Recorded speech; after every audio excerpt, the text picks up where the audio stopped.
Hi friends, ಎಲ್ಲರಿಗೂ ನಮಸ್ಕಾರ.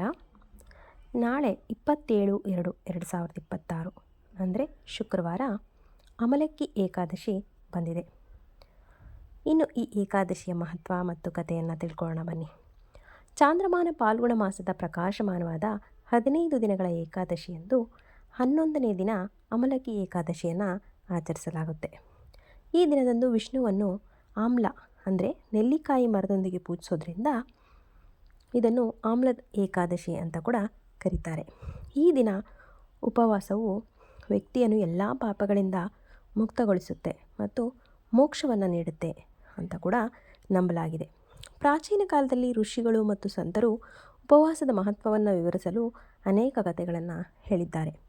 ಒಮ್ಮೆ ಪುಲಸ್ತ್ಯ ಋಷಿಯು ತನ್ನ ಮೊಮ್ಮಗ ರಾಜ ಜನಕನಿಗೆ ಅಮಲಕ್ಕಿ ಏಕಾದಶಿ ಕಥೆಯನ್ನು ಈ ರೀತಿ ಹೇಳ್ತಾನೆ.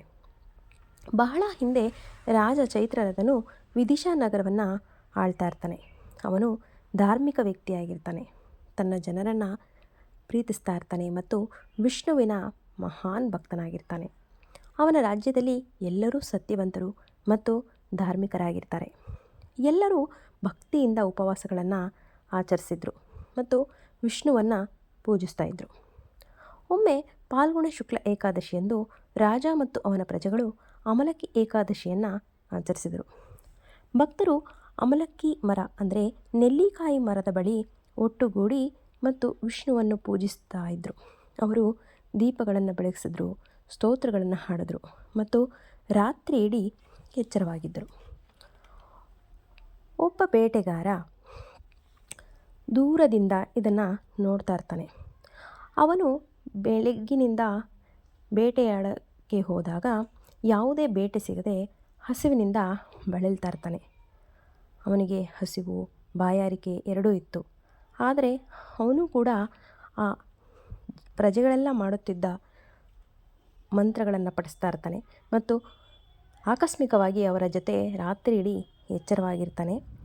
ವಿಷ್ಣುವಿನ ಹೆಸರನ್ನು ಜಪಿಸ್ತಾ ಇರ್ತಾನೆ.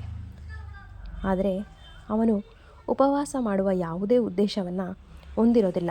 ಆದರೆ ಸಂದರ್ಭಗಳಿಂದಾಗಿ ಅವನು ಕೂಡ ಉಪವಾಸವಿದ್ದು ಜಾಗರಣೆಯನ್ನು ಮಾಡಿರ್ತಾನೆ. ಸ್ವಲ್ಪ ಸಮಯದ ನಂತರ ಆತ ಮರಣ ಹೊಂದ್ತಾನೆ. ಆದರೆ ಅವನ ಮುಂದಿನ ಜನ್ಮದಲ್ಲಿ ಅವನು ರಾಜಕುಮಾರನಾಗಿ ಜನಿಸ್ತಾನೆ. ಅವನು ತೇಜಸ್ವಿ, ಧೈರ್ಯಶಾಲಿ ಮತ್ತು ಜ್ಞಾನಶಾಲಿಯಾಗಿ ಬೆಳೆದಿರ್ತಾನೆ. ಅವನು ಬೆಳೆದಂತೆ ಅವನು ತನ್ನ ಹಿಂದಿನ ಜನ್ಮದ ನೆನಪುಗಳನ್ನು ನೆನಪಿಸ್ಕೊತಾನೆ. ಅದು ಅವನು ತನ್ನ ಹಿಂದಿನ ಜನ್ಮದಲ್ಲಿ ತಿಳಿಯದೆಯೇ ಅಮಲಕ್ಕಿ ಏಕಾದಶಿ ಉಪವಾಸವನ್ನು ಆಚರಿಸಿದ್ದನ್ನು ಬಹಿರಂಗಪಡಿಸುತ್ತೆ.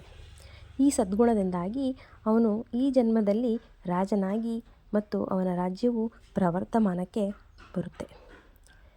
ಇದೇ ಅಮಲಕ್ಕಿ ಏಕಾದಶಿಯ ವ್ರತಕಥೆಯ ಮಹತ್ವ.